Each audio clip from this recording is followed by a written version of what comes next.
কিয় আহে কাৰণ মানে কি জানে প্ৰথম আহি পেচেণ্টখিনি আহি সোমাই পেলাই এটা পৰিৱেশ পাব লাগিব। ফাৰ্ষ্ট অফ অল আমাৰ চাফ চিকুণতাটো মষ্ট ইম্পৰ্টেণ্ট, আমাৰ বাকী ষ্টাফৰ বিহেভিয়াৰটো মষ্ট ইম্পৰ্টেণ্ট। মই গোটেইখিনি কৈছোঁ পেচেণ্ট এটা আহিলে বিহেভটো মষ্ট ইম্পৰ্টেণ্ট।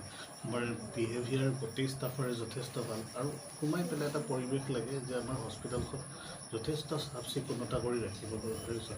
আৰু সেই চাফ চিকুণতাৰ আঁৰত আমাৰ দুজন ব্যক্তি থাকে, এটা আমাৰ ক্লিনাৰটো থাকে, ফ'ৰগ্ৰেডজনে গোটেইখিনি চাফা কৰে।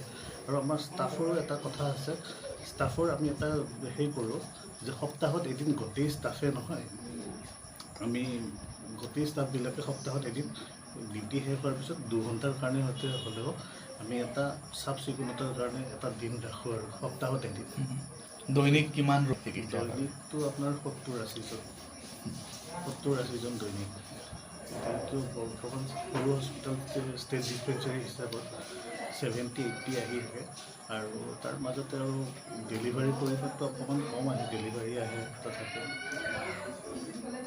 এতিয়া কনচেপ্টটো আমাৰ গোটেই হস্পিটেল ষ্টাফৰে, তাৰে মাজতে এটা ইনচাৰ্জ হিচাপত মই মানে গোটেইখিনি লিডিংটো ময়ে লৈ লওঁ গোটেইখিনি।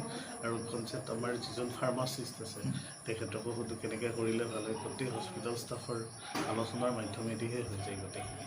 আমাৰ এটা ফুলৰ বাগিচাখন মেইনটেনেঞ্চত আমাৰ যিজন ফ'ৰ্থ গ্ৰেড যে আছে তেখেতে কোৱাৰ্টাৰত থাকে, তেখেতে গোটেইখিনি মেইনটেনেঞ্চ কৰে। আৰু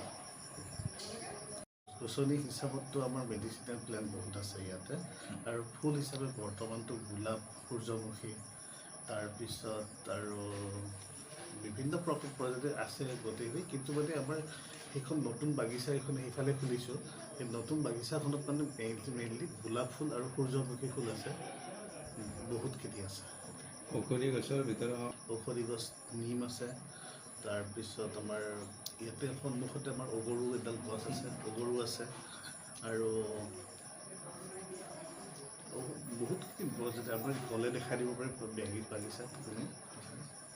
আৰু পেচেণ্ট বহুত আছে। আৰু এতিয়া বৰ্তমান সময়ত আমি ডিচেণ্ট্ৰি পাইছোঁ, জ্বৰ আৰু টাইফইড ফিভাৰ এইবাৰ বহুতখিনি পাইছোঁ মই ইয়াতে।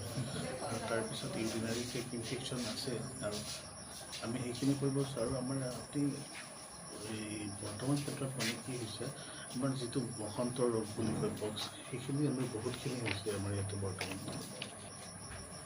ইয়াৰে পৰা মানে সকলোৱে আহিব লাগে, চৰকাৰী খণ্ডত আহক, সকলোৱে চিকিৎসাখিনি চৰকাৰীভাৱে সুবিধা দিছে, সুবিধা লওক চৰকাৰীভাৱে, সুবিধাখিনি লওক। চৰকাৰী হস্পিটেলটো আজিৰ বহুত উন্নত হৈছে। আমাৰ হস্পিটেল বুলি নহয়, গোটেইখিনি চৰকাৰী খণ্ডৰ হস্পিটেলো উন্নত হৈছে। আহক চৰকাৰী খণ্ডত আহক, যিখিনি আৰু আমাৰ সুবিধা দিছে গোটেইখিনি মানুহে গ্ৰামাঞ্চলৰ মানুহখিনি